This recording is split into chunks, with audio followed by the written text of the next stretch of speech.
এবার শীতলকুচি বিধানসভা এলাকার বাসিন্দা উকিল বর্মনকে বাংলাদেশ থেকে ফেরানোর দাবিতে সাংবাদিক বৈঠক রাজবংশী ঐক্যমঞ্চের। উল্লেখ্য, গত 16 এপ্রিল শীতলকুচি বিধানসভা এলাকার বাসিন্দা উকিল বর্মনকে বেশ কিছু বাংলাদেশি দুষ্কৃতীরা অপহরণ করে নিয়ে যায়। তবে বিএসএফ ও বিজিবির ফ্ল্যাগ মিটিং হওয়ার পরেও সেই ভারতীয় নাগরিক উকিল বর্মনকে ফেরাতে পারেনি বিএসএফ। বর্তমানে সে বাংলাদেশের জেলে রয়েছে, তাই তাকে সুস্থভাবে ফিরিয়ে নিয়ে আসার দাবি জানিয়ে এদিন সাংবাদিক বৈঠক করেন রাজবংশী ঐক্যমঞ্চের সদস্যরা। গতদিনে উকিল বর্মনও বাংলাদেশের বিজিবি সেনা আর কিছু দুষ্কৃতী উকিল বর্মনও নিজের চাষাবাদ জমিন বর্ডার লাগোয়া সীমান্ত থাকি ধরিয়ে নিয়ে যায়। এই ঘটনা মুই তীব্র ধিক্কার ও নিন্দা জানাই। অতি শীঘ্রই ভারতের প্রধানমন্ত্রী নরেন্দ্র মোদী আর ভারতের স্বরাষ্ট্রমন্ত্রী অমিত শাহ মুই এই সাংবাদিক সম্মেলনের মাধ্যমে মুই জানে চান উকিল বর্মনও অতি শীঘ্রই ভারত ফিরিয়ে না হোক, না হলে আমরা এটাকার ভূমিপুত্র মানসী বিভিন্ন সংগঠন মিলিয়া আমরা আন্দোলনে নামতে বাধ্য যদি উকিল বর্মন যদি ফেরত না আসে। আর তার সাথে আমার এটাকার যে সাংসদ আছে, যা আমরা ভোট দিয়া প্রতিনিধি বানাছি, জলপাইগুড়ির সাংসদ আছে, আমার রাজ্যসভার সাংসদ আছে, তোমরা নিরক্ষা। আজকে তোমাকে আমরা ভোট দিয়ে আমরা জনপ্রতিনিধি বানাছি, তা আমার এটাকার মানুষের কোটে অসুবিধা হবে, কোটে ছোটোখাটো ব্যাপার হবে, কী ধরনের কী হবে এই ব্যাপারটা নিয়ে তোমরা নিরক্ষা। তাই আজকে আমার এটা সাংবাদিক সম্মেলন। আগামী দিনে আমরা ডিএমের মাধ্যমে আমরা প্রধানমন্ত্রী স্বরাষ্ট্রমন্ত্রীকে আমরা উকিল বর্মনের বিষয় নিয়ে আমরা চিঠি পাঠাবো।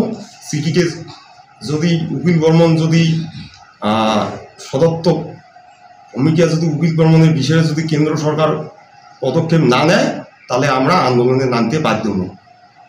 কতদিন সময় দেবেন এটার জন্য? সর্বোচ্চ 2 মাস। সর্বোচ্চ মোটামুটি আমরা আন্দোলনের প্রস্তুতি নিয়ে নিছি। আমরা 2-1 আমরা ডিএমের মাধ্যমে প্রধানমন্ত্রীকে স্মারকলিপি পাঠাবো।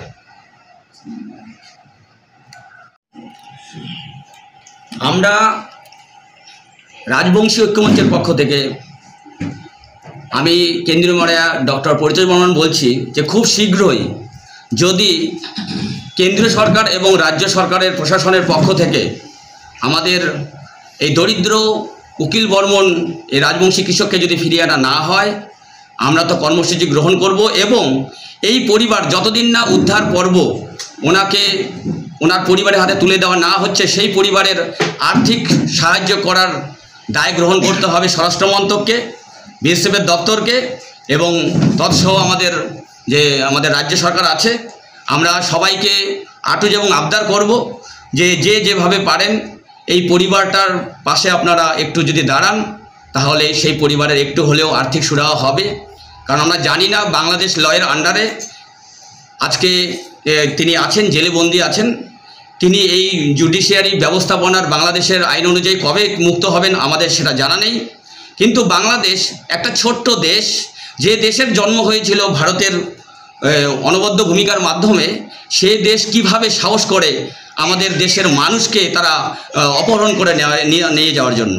সেই দুষ্কৃতীদের কর্মকাণ্ডের প্রতি আমরা ধিক্কার জানাই। বিজিবি যদি ফ্ল্যাগ মিটিংয়ের মাধ্যমে যে ফেরত দেয়নি, হস্তান্তর করেনি, সেটাও আমরা ধিক্কার জানাই। আমরা ধিক্কার জানাচ্ছি তাদের কর্মকাণ্ডকে, যেভাবে একটা সহজ বিষয়কে তারা জটিল করে তুলেছে। আমরা জানি গত শুক্রবারে জলপাইগুড়ি সেক্টরে বিএসএফের মাধ্যমে আমরা খবর জেনেছি যে মাহফুজ ইসলাম ইমন এবং সাজিদুল ইসলাম, 2 জন বাংলাদেশি ন্যাশনালিস্ট আমাদের সেক্টরে 4 সেক্টরে ধরা পড়ে। কিন্তু তাদেরকে খুব সহজেই একটা সমন্বয় করে আমাদের বিএসএফরা তাদের হাতে ফিরিয়ে দেন বিজিবির হাতে। কিন্তু আমাদের রাজবংশী এই মানুষটা একটা দরিদ্র একটা কৃষক মানুষ, একটা নির্দোষী মানুষ, তাকে কিভাবে দুষ্কৃতীরা অপহরণ করে নিয়ে যায়। বাংলাদেশে এই কর্মকাণ্ডে আমরা ধিক্কার জানাই। আমরা কীভাবে বলবো এই বাংলাদেশের বিরুদ্ধে, যারা নিজের জাতির জনকে তারা শ্রদ্ধা করতে জানে না, যাদের ইতিহাসকে বিকৃত করে, তারা কিভাবে এই বৃহৎ শক্তিশালী রাষ্ট্র আমাদের ভারতকে বিরুদ্ধে ওরা এরকম ষড়যন্ত্র রচনা করছে। যেখানে আমাদের পাকিস্তান এবং ভারতের যুদ্ধ হবে একটা আলোড়ন সৃষ্টি হয়েছে, সে সময় তারা ইচ্ছা করেই ভারতের সঙ্গে সমস্ত ধরনের কূটনৈতিক সম্পর্ক যাতে অবনতি ঘটে সেই চেষ্টাটা চালিয়ে যাচ্ছে। আমরা এই বিষয়ে আমরা কিন্তু কড়া পদক্ষেপ গ্রহণ করতে আমরা বলছি আমাদের কেন্দ্রীয় সরকার এবং রাজ্য সরকারকে, এবং আমরা চাই আমাদের এই উকিল বর্মনের আর্থিক সুরাহার ব্যবস্থাটা আপনারা করবেন, যাতে এই পরিবার নিশ্চিন্তে তার মানুষটাকে নিজের কাছে ফিরে না পাওয়া পর্যন্ত। সবাইকে ধন্যবাদ। আমরা রাজবংশী ঐক্যমঞ্চের পক্ষ থেকে আগামী 18ই নভেম্বর আমাদের কোচবিহার জেলা কনভেনশন আমরা করছি, এবং সেই কনভেনশনে আমরা বার্তা দেব বর্তমানের এই যে জঙ্গিবাদ, এই যে সাম্প্রদায়িকতাবাদ, দুর্নীতি, সকলের বিরুদ্ধে রাজবংশী ঐক্যবদ্ধ একসঙ্গে লড়াই করবে। এবং আমরা কোনো কিছুতেই স্বাধীনতার 75 বছর পরেও আমরা শোষণ, বঞ্চনা, অন্যায় এবং কোনো ধরনের অত্যাচারের বিষয়ে আমরা চুপ থাকবো না। আমরা এবার কথা বলবো, আমরা চারিদিকে আওয়াজ তুলবো। সকলকে আমরা ধন্যবাদ জানাই। সবাই ভালো থাকবেন। এই পরিবারটার পিছনে আপনারা সবাই সাহায্যের হাত বাড়িয়ে দেন। সবাইকে ধন্যবাদ, নমস্কার। সবাইকে আমার ধন্যবাদ। আমরা আজ রাজবংশী ঐক্যমঞ্চের পক্ষ থেকে এই সাংবাদিক সম্মেলন করে ধরছি। গত 16ই এপ্রিল দুপুর 12:30টার দিকে পশ্চিম শীতলকুচি বাসিন্দা রাজবংশী একজন দরিদ্র কৃষক উকিল বর্মন ভারতীয় ভূখণ্ডে বিএসএফের সমস্ত প্রোটোকল মানিয়ে ওই মানসিটা চাষবাস করে নিজের জমিতে যায়।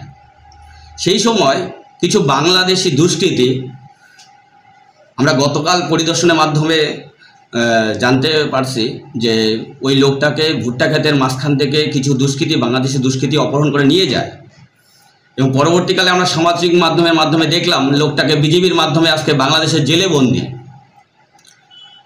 আমাদের একটা রাজবংশী দরিদ্র কৃষক বাংলাদেশের জেলে কেন বন্দি, তার সমস্ত নিয়ম মেনে, প্রোটোকল মেনে, আধার আইডি সমস্ত বিএসএফের নিয়ম মেনে কিভাবে আজকে বাংলাদেশের জেলে বন্দি আছেন, এই নিয়ে প্রশাসনের কেন তৎপরতা নেই, আমরা সেটারই জবাব চাইছি।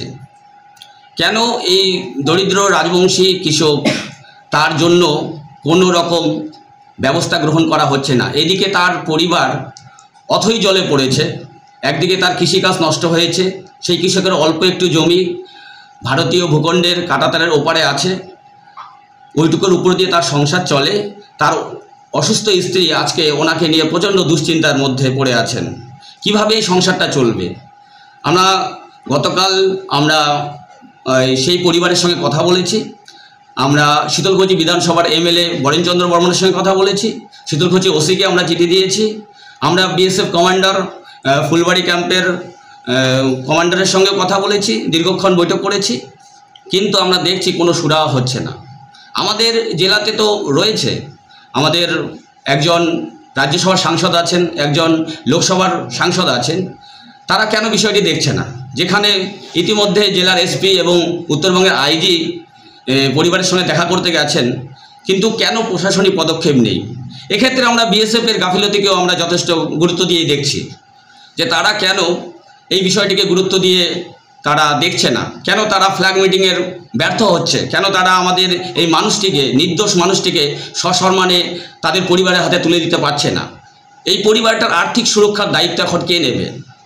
আমরা আটুই এবং আবদার করব কেন্দ্রীয় সরকার এবং রাজ্য সরকারের প্রশাসনের সকল আধিকারিকের কাছে, খুব শীঘ্রই যদি আমাদের এই রাজবংশী কৃষক উকিল বর্মনকে তার পরিবারের হাতে সসম্মানে ফিরিয়ে দেওয়া না হয়, তাহলে আমরা ভবিষ্যতে বৃহত্তর প্রতিবাদ কর্মসূচি আমরা গ্রহণ করার জন্য বাধ্য থাকব। নমস্কার, আজকে আমরা প্রেস মিট করছি রাজবংশী ঐক্যমঞ্চ থাকিয়া, যেটা উদ্দেশ্য কয়েকদিন ধরে যে বিষয় নিয়ে সব জায়গাতে আলোচনা হওয়া হচ্ছে, যে মাননীয় উকিল বর্মন মহাশয় আমাদেরই জাতির এবং এই ভূখণ্ডের মানুষ, কিন্তু কাজের তাগিদে বাংলাদেশের সঙ্গে আমাদের সীমানার যে ব্যাপার আছে, সে কাজের তাগিদে তিনি নিজের জায়গাতে কাজ করতে গেছিলেন, এবং তাতে দেখা যায় যে বাংলাদেশি দুষ্কৃতিকারী যারা সবসময় ভারতের বিরুদ্ধে সবসময় উস্কানিমূলক মন্তব্য করে থাকে, এবং যারা এক কথায় বলবো ভারত বিরোধী, এবং সর্বদাই ভারতের বিভিন্ন, আমাদের বিশেষ করে বাংলাদেশ সীমানা, উত্তরবঙ্গে বিশাল এলাকা জুড়ে বাংলাদেশের সীমানা আছে, এবং উত্তরবঙ্গে বিভিন্ন জায়গায় আমরা দেখি এই বাংলাদেশি দুষ্কৃতীরা যারা বিজেপি সহযোগিতায়, বিজেপি যেটা বাংলাদেশ বর্ডার সেনাবাহিনী আছে, তাদের সহযোগিতায়, তাদের উস্কানিতে আমাদের ভারতীয়দের যারা শান্ত নিরীহ থাকে, যারা যথাসময়ে প্রতিবাদ করে, সেই সমস্ত মানুষগুলোর উপরে উৎপীড়ন এবং উস্কানিমূলক কাজগুলো করে থাকে এবং তারই ফলস্বরূপ সেদিন উকিল বর্মনকে বাংলাদেশের দুষ্কৃতিকারীরা তুলে নিয়ে গেছিল এবং পরবর্তীকালে বাংলাদেশের বিজেপি যারা তাকে পুলিশের কাছে হাতে নিক্ষেপ করে এবং শুনেছি লালমনিরহাটে জেলখানায় আছে এবং বিচারও নাকি শুরু হয়েছে। তা আমরা এক্ষেত্রে ভারত সরকার তথা কেন্দ্রীয় সরকার এবং রাজ্য সরকারে উভয়ের কাছে আমরা প্রার্থনা করব, অনুরোধ করব যে অতি সত্বর এই বিশাল যে সমস্যা হয়েছে মাননীয় উকিল বর্মন মহাশয়কে অতি সত্বর আপনারা যোগাযোগের মধ্য দিয়ে বাড়িতে ফিরিয়ে আনার ব্যবস্থা করা হোক। কারণ বর্তমান পরিস্থিতি ভীষণ ঘোরালো হয়ে উঠছে। প্রতিবেশী দেশ বাংলাদেশ, যাকে আমরা আমাদের দেশে স্বাধীন করতে সাহায্য করেছে, আর সেই প্রতিবেশী বাংলাদেশ এখন সর্বদার ভারত বিরোধী এবং ভারত বিরোধী কাজকর্মে সর্বদাই লিপ্ত থাকে এবং সর্বদা প্রতিহিংসা পরায়ণ। ভারত সরকারের এই বিষয়ে উল্লেখযোগ্য ভূমিকা গ্রহণ করতে হবে এবং তাদেরকে উপযুক্ত জবাব দিতে হবে যে ভারত তোমাদের থেকে কোনো অংশে কোনোভাবে দুর্বল নয় এবং ভারতবর্ষের উপরে নির্ভর করে বাংলাদেশটা টিকে আছে। উপযুক্ত সময় এদের মোক্ষম জবাব দিতে হবে যাতে ভবিষ্যতে এই ধরনের কাজকর্ম থেকে বিরত থাকে এবং এদের উপরে নানা বিধিনিষেধ আরোপ করতে হবে। যে বন্ধু প্রতিবেশী রাষ্ট্র বাংলাদেশ, সে বন্ধু হিসেবে আমরা তাদের আর আচরণ দেখছি না। এই হিসেবে রাজ্য সরকারের সহযোগিতা অবশ্যই থাকবে এবং ভারত সরকারের সহযোগিতায় অতি সত্বর উকিল বর্মনকে নিজের বাড়িতে ফিরিয়ে আনতে ব্যবস্থা করতে হবে।